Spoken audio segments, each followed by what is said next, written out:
At the core of classical physics lies Newton's first law of motion. An object at rest stays at rest, and an object in motion stays in motion, unless acted upon by an external force.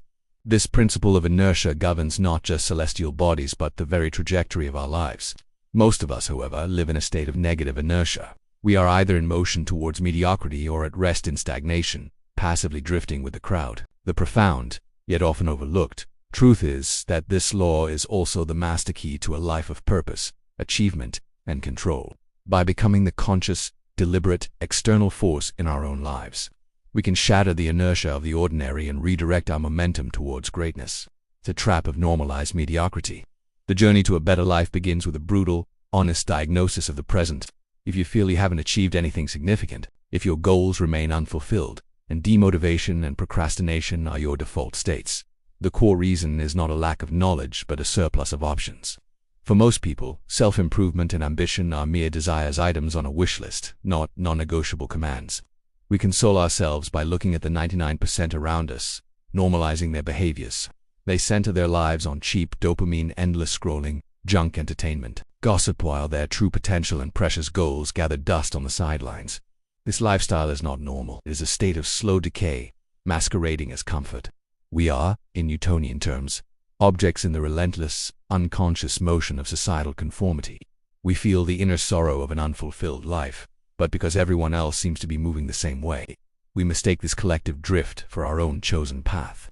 The Trojan Horses of distraction. Our modern environment is a siege laid upon our potential, not with overt force but with seductive deception. Much like the Trojan horse, the Greeks, unable to breach Troy's walls, left a magnificent wooden horse as a gift. The Trojans, lured by its beauty, brought the enemy inside their impregnable fortress. Our minds are that fortress. Today's gifts are the attractive, instantly gratifying distractions. The reels that promise escape, the cheap pleasures that offer momentary relief, the endless pursuit of just one more piece of information.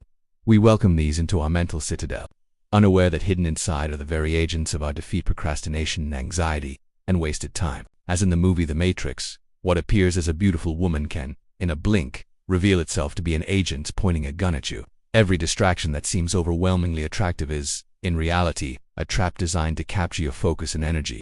The pain of regret after indulging in these distractions is the proof, the delayed pain that follows instant, counterfeit pleasure. The warrior's mindset, becoming your own external force. To escape this trap, you must become the external force that Newton's law prescribes. This requires a fundamental identity shift, from being a passive member of the crowd to becoming a warrior. A warrior does not do what is easy or popular. A warrior chooses the difficult path precisely because it is difficult, and because 99% will not walk it.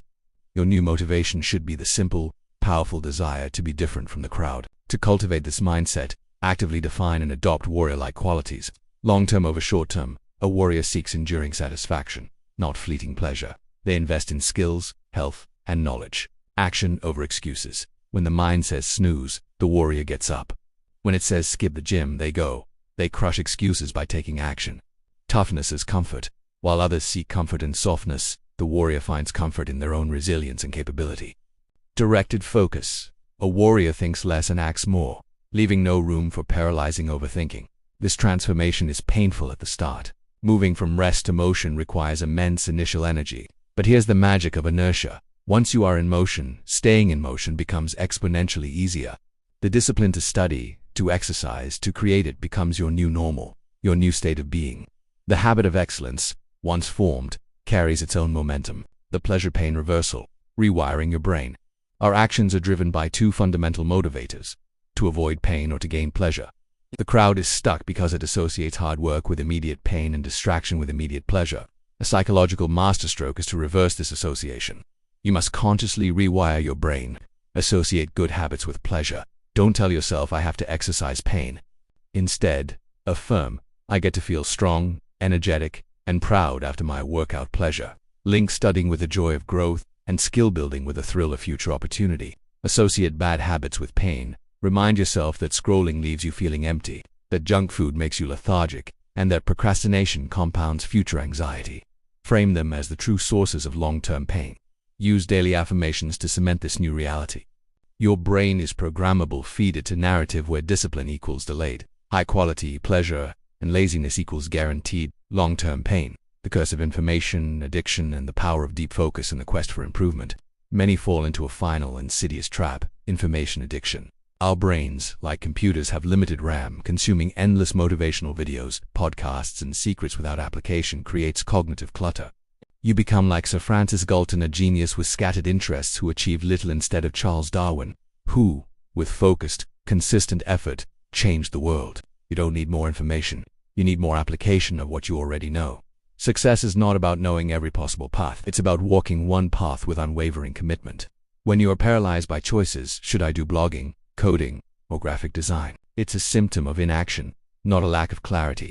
The solution is not more research, but a decisive start. Pick one thing. Not for life, but for a significant, committed period. Dive deep. Find mentors. Practice relentlessly. Fail, learn, and iterate. As you take action, you generate data about yourself, what you enjoy, what you're good at, what works. Clarity emerges from engagement, not from contemplation. Conclusion: you are the force. Your life today is the sum of all the small decisions you've made. Governed by inertia, to change your life, you must apply a force. That force is your conscious choice to adopt a warrior's identity, to reverse your brain's pleasure-pain linkages, and to commit to deep focus over shallow consumption. Start with small, consistent actions. Create motion in the direction of your dreams. The initial push is the hardest, but once the flywheel of positive habit begins to spin, its own inertia will carry you forward. Remember the egg. Broken by an external force, it ends as food. Broken by an internal force, it begins as life. The power to break your own shell and begin a new life resides within you. Choose to be that force.